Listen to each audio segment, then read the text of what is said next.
The life story of Isaac Newton, the man who changed science forever. Hello, my friends. Today, we will take a journey together into the life of one of the greatest minds in history. His name is Isaac Newton. He was a man who lived more than 300 years ago, yet his ideas and discoveries still guide our world today. Newton was not born rich. He was not born strong. In fact, when he was a baby, people thought he would not survive.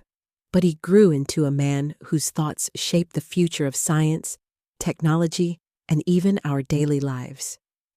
This story is not only about Newton's discoveries, it is also about his struggles, his loneliness, and his determination to keep learning.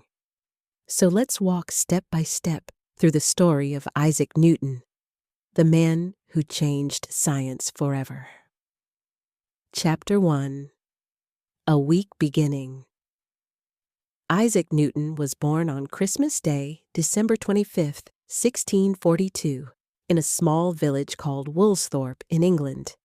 He was born too early and he was very small. People around him thought he would not live long. His father had died 3 months before his birth, so Newton never saw him. His mother, Hannah Ayscough Newton, was left alone with her fragile baby. But against all odds, Isaac survived. This beginning shows us something important. Even if life starts weak, it does not mean it will end weak. Newton's survival was the first step in a long journey. When Isaac was just 3 years old, his mother remarried and left him with his grandmother. This made him feel lonely. He did not get much love or attention in his childhood. But sometimes loneliness makes people look inside themselves and dream bigger. That was true for young Isaac. Chapter 2. A Curious Boy. Isaac was a quiet boy. He did not play much with others. Instead, he liked to build things. He made little machines, like a small windmill that could turn in the wind.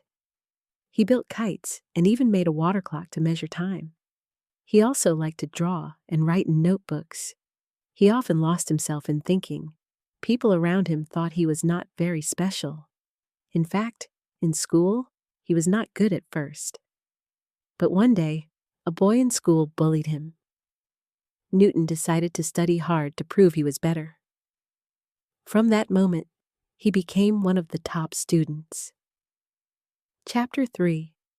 College Years at Cambridge. When Isaac grew older, he went to the University of Cambridge in 1661. He worked hard to pay for his studies. He cleaned rooms and did jobs for richer students. But he never complained. He knew that education was the key to his future. At Cambridge, Newton learned about mathematics, philosophy, and science. But the books he read were not enough for him. He wanted to go deeper. He wanted to ask bigger questions. What is light? Why do things fall to the ground? How do planets move in the sky? He started to write his thoughts in notebooks, which later became some of the most important works in science. Chapter 4. The Plague Years. Time Alone. In 1665, something terrible happened in England. The Great Plague spread across the country. The university closed, and Newton had to return to his home in Woolsthorpe. But this time alone was actually a blessing. Newton was only 23 years old, and in those 2 years of isolation, he made some of his greatest discoveries. He studied light and discovered that white light is made of many colors. He worked on mathematics and developed the basics of calculus. He thought about gravity, why things fall to the ground, and why the moon moves around the earth. This time is often called Newton's Year of Wonders. Chapter 5. The Falling Apple. There's a famous story about Newton sitting under an apple tree and seeing an apple fall. Many people think the apple hit his head, but that is not true. The truth is, When he saw the apple fall, he started to ask a big question. Why does the apple fall to the ground? Why does it not fly away? And if the apple falls, is the same force pulling the moon around the earth? This question changed the world. Newton realized that the same force that makes apples fall also keeps the planets moving in space. He called it gravity. Chapter 6: Struggles and Hard Work. Newton's discoveries were not accepted easily. At first, other scientists argued with him. They did not believe his ideas. Newton was also very shy and did not like fights. Sometimes he became depressed and closed himself away. But he did not give up. He kept working, kept writing, and kept solving problems. His book, Principia Mathematica, published in 1687, explained the laws of motion and gravity. This book became the foundation of modern physics. It showed that the universe is like a giant machine moving with clear rules. Suddenly, people saw the world not as mystery, but as something that could be understood through science. Chapter 7: Discoveries in Light. Newton was also very interested in light. Before him, people thought light was simple. But Newton proved that white light is actually made of 7 colors, like a rainbow. He did experiments with glass prisms. He let sunlight pass through, and the light spread into red, orange, yellow, green, blue, indigo, and violet. He discovered that light could be bent and mixed again. This changed the study of optics forever. Chapter 8: A Man of Many Talents. Newton was not only a scientist, he was also a mathematician, an astronomer, a philosopher, and even a writer on religion. He created calculus, which helps us solve problems about motion and change. He studied the stars and planets. He asked deep questions about God and the universe. This shows us that Newton's mind never rested.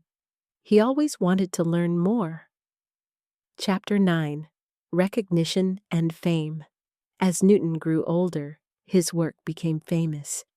He became a respected member of the Royal Society, the group of top scientists in England. Later, he was knighted by the Queen and became Sir Isaac Newton. He also became the master of the Royal Mint, where he worked to protect England's money from fake coins. Even there, he used his sharp mind to bring honesty and order. Chapter 10: Newton the Man. Even though Newton was famous, he lived a very private life. He never married. He spent most of his time alone with his books and experiments. He could be kind, but also stubborn. Sometimes he argued with other scientists, like Robert Hooke and Gottfried Leibniz. But his focus on truth and knowledge always guided him. He once said, "If I have seen further, it is by standing on the shoulders of giants." This means he respected the work of people before him, like Galileo and Kepler, and built upon their ideas. Chapter 11: The Later Years. Newton lived a long life for his time. He died in 1727 at the age of 84. He was buried in Westminster Abbey, a place where great leaders of England are honored. By the time he died, the world had already changed because of him. Chapter 12: The Legacy of Newton. What is Newton's legacy? It is everywhere. The way we study physics, mathematics, astronomy, and even engineering is based on his work. Airplanes fly because of Newton's laws. Rockets reach space because of his ideas. Our knowledge of light and color comes from his experiments. He showed us that the universe is not chaos, it is order. And if we use our minds, we can understand it. Now, friends, let us think about what we can learn from Isaac Newton's story. Weak beginnings don't mean weak endings. Newton was a sick baby, but he grew into a strong mind. Loneliness can be turned into power. Newton used his quiet life to think deeply.